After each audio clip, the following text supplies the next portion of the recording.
In 1946, Britain took the most advanced jet engine on Earth, the crown jewel of its aviation industry, and sold it to the Soviet Union. Not lost it, not had it stolen, sold it, with blueprints included. Even Stalin didn't believe it would work. When his own engineers suggested simply asking the British for their engine, the dictator reportedly scoffed, "What fool will sell us his secrets?" He sent a delegation anyway, and, to his amazement, the fools said yes. The only protection Britain asked for was, in effect, a promise, an assurance that the engines wouldn't be turned against the West. The Soviets copied them almost immediately, bolted them into a deadly new fighter, and 4 years later, that fighter was tearing British and American aircraft out of the sky over Korea, powered by an engine born in Derby, England.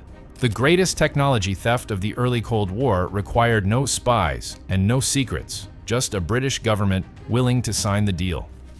This is the story of the Rolls-Royce Nene and the blunder that armed an empire. To understand why Stalin wanted that engine so badly, you have to understand how stuck he was. The Soviet Union had ended the war conspicuously behind in the jet race. Its first jet fighters flew on engines looted from defeated Germany. And those engines were junk, temperamental, weak, and so short-lived that some had to be rebuilt after mere hours of flying. Soviet designers had the airframes of the future waiting on paper, and nothing worthy of powering them. Meanwhile, Britain sat at the summit of jet technology. And the finest engine in the world was the Rolls-Royce Nene.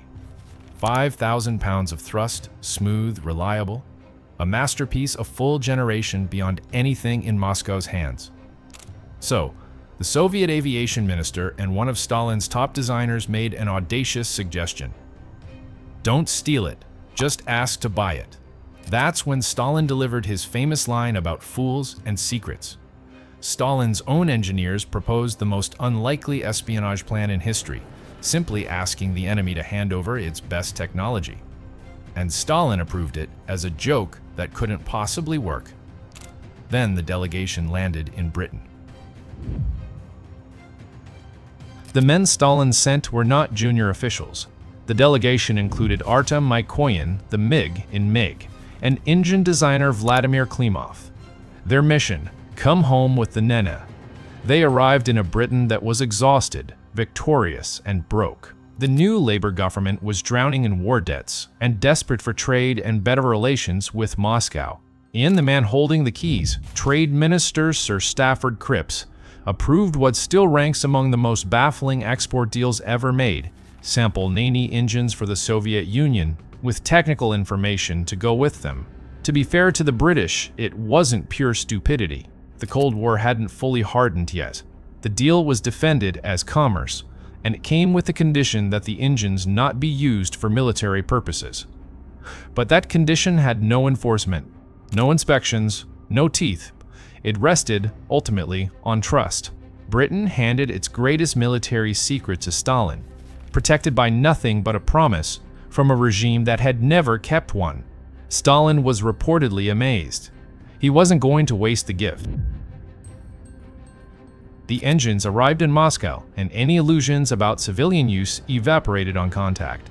They went straight to Vladimir Klimov's design bureau, where engineers tore them down to the last bolt and reverse-engineered every component: the compressor, the combustion chambers, the turbine.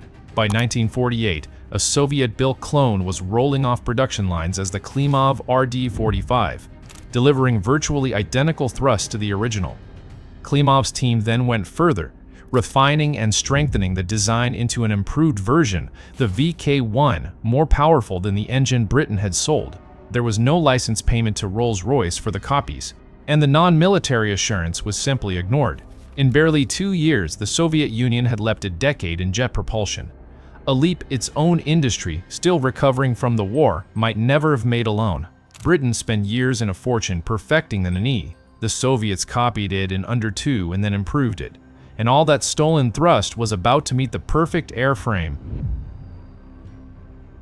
While Klimov copied the engine, The Mikoyan Design Bureau was drawing the fighter that would carry it, a small, brutal dart of a jet with wings swept back 35 degrees, built around one engine, the copied Nene. They called it the MiG-15. It first flew at the end of December 1947, and its performance was staggering, over 1,000 kilometers per hour, a climb rate that embarrassed Western fighters, and a punch of heavy cannons designed to shred bombers.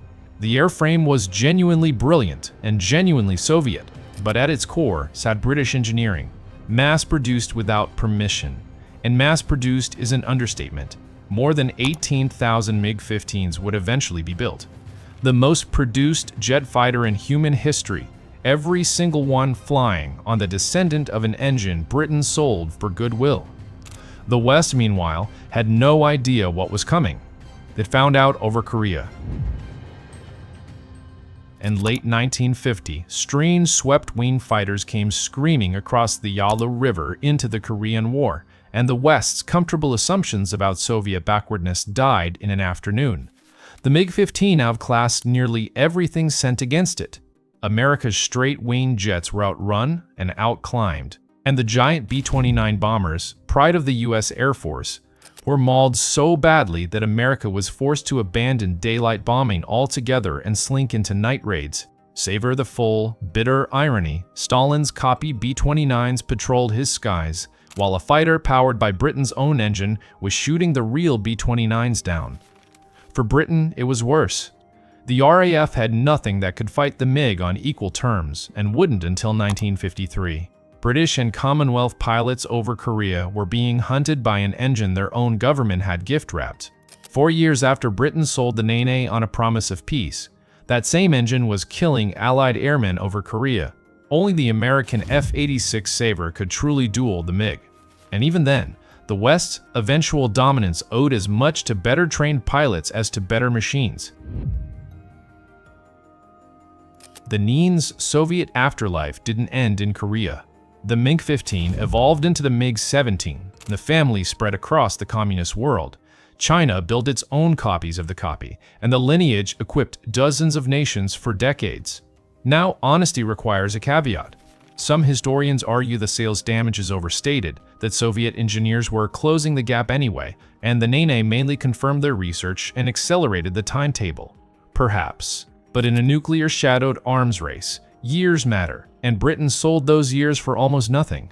Rolls-Royce never collected meaningful royalties on the most copied engine of the age. Britain didn't just lose an engine. It compressed a decade of its enemy's hardest research into a single signed export form. So that's the blunder in full. A dictator who assumed no one could be so foolish. A broke, hopeful government that proved him wrong. An engine copied before the diplomatic ink was dry. An improved clone in the most produced jet fighter ever built. And a bill that came due over Korea, paid in Allied aircraft and Allied lives. The 2-4 taught us that war can hand your technology to the enemy by accident. The Nene teaches something darker. Sometimes no theft is required at all. The most dangerous technology transfers in history haven't come through spies in the night. They've come through open doors, good intentions, and a signature at the bottom of a trade deal. You can guard your secrets from your enemies. It's much harder to guard them from your own government's optimism. But the West did get its revenge, and it came with a price tag. In 1953, America publicly offered $100,000 to any communist pilot who would steal a MiG-15 and fly it south. One of them actually did. That incredible story's next. Stick around.